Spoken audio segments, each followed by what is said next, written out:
When your government was elected in March 2022, you declared that Labor was the only party with a credible plan to fix the ramping crisis. But last month, SA recorded its worst ever ramping figures, a record 4,285 hours. A man died on the 27th after waiting 10 hours for an ambulance. Have you lost control of the health system?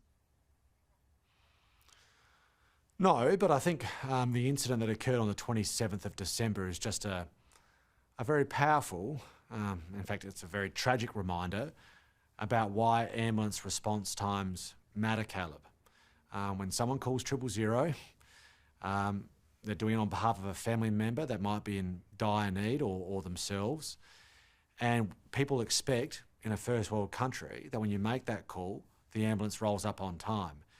Now, if you go back to the beginning of 2022, this time 2 years ago, for lights and sirens emergencies, things like a cardiac arrest, for instance, in South Australia, the ambulance 2 out of 3 times was rolling up late. 2 out of 3 times by the basic national standard. We've been able to improve that so that now that over 70% as of the last few weeks, and we've had a bit of a trend upwards here over a sustained period, over 70% of the ambulances are rolling up on time in comparison to 36%. Now that's a dramatic improvement in the case in over 2 years. But what is residual and has proven to be a challenge, and one that we remain committed to addressing, is reducing the number of hours that ambulances find themselves stuck on the ramp at a hospital. What we said is we want to reduce ramping so that we can get ambulances rolling up on time. We've been able to do the latter, but we've still got a lot of work to do in respect to the former, and that's something we remain committed to. The challenge, of course, goes to bed capacity in the system. We made a number of investments in our first state budget, and we will see those start to materialise with new beds in our hospitals available towards the end of this year. It takes time to build them, and that's as frustrating to me as much as anybody, but we have got a plan and that's what we're executing. Well, I mean, it's great that ambulances are rocking up earlier than they otherwise would have done, but you've still got people, once they get to the hospital, sitting there in ambulances for longer and longer periods of time waiting to get in the front door. So, sure, they've got someone there that can provide some level of care, but they're not getting the level of care that they ought to be getting in the hospital. It's the worst it's ever been. I mean, how can you... I know you say we've got a plan. Well, why isn't it working? Well, because, Caleb, the plan is about putting more beds into our hospitals.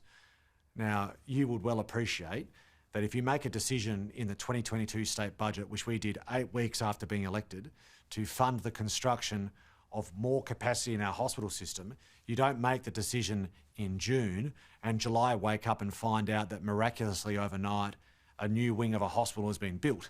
It takes time to design, it takes time to construct, the model of care for the particular beds has to be developed, and then of course you have to recruit the nurses and doctors who are going to look after the patients who go into those beds. Now that takes time, and we have been working overtime to deliver that as expeditiously as possible.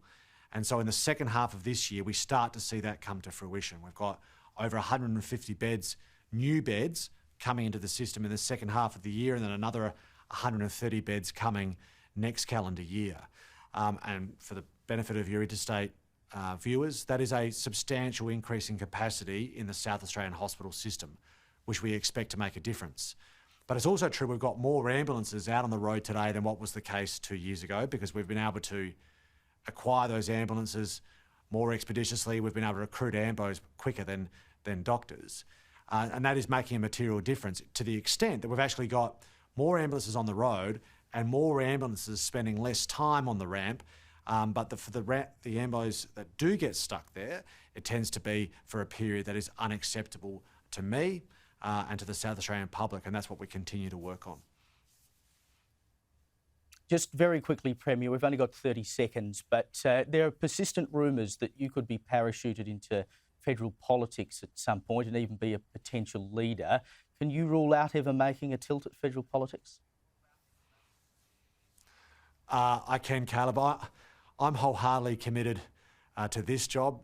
My wife and I have just been lucky enough to have our fourth child. We've got an infant at home, and doing this job is hard enough with those trying to balance family life as well. So I feel very fortunate to have this privilege, this awesome responsibility of leading a state that is got the fastest growing economy in the nation at the moment, and that is something that I wholeheartedly enjoy and is the only thing I'm committed to. All right, we'll put that one in the bank if we ever need to come back to it. South Australian Premier Peter Malinauskas, thank you so much for your time.